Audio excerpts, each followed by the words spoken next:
Igati kindel ja teatud mõttes ka kohustuslik võit Tarva üle. Mis tänaseks eduvalemiks oli?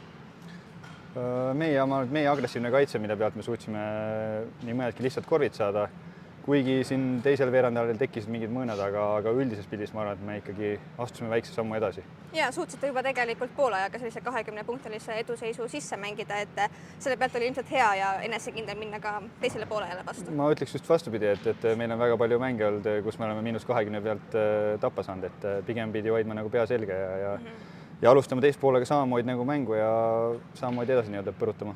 Millised jutud seal olid, et seda motivatsiooni ja enesekindlust hoida? Seda sai rõhutatud küll, et samamoodi edasi ja jätkata seda, mis sai siis nagu esimene poolek tehtud. Väga põnevaks see seis täna turniiritabeli viimase meeskonna vastu ei läinud, aga nõustud sa, et tegelikult see oli nagu hea võimalus, kus trennis rakendatud nagu proovile panna ja ennast leida? Kindlasti, et see oli mängu üks eesmärk, kus peatreener rõhutas, et ta tahab, et me astuksime väikse sammu edasi ja et meil oleks midagi siit kaasa võtta, et ma arvan, et täna oli seda küll. Nüüd on järele jäänud 4 mängu, mis kindlasti kõik kahtlemata mängivad play-offi pääsemises olulist rolli. Kuidas sa tunned, kuidas praegu meeskonnas selline seis ja valmisolek on? Pärast sellist mängu on nagu keeruline öelda, sellepärast, et ilmselgelt ma ütlen praegu, et kõik on super ja me põrutame edasi.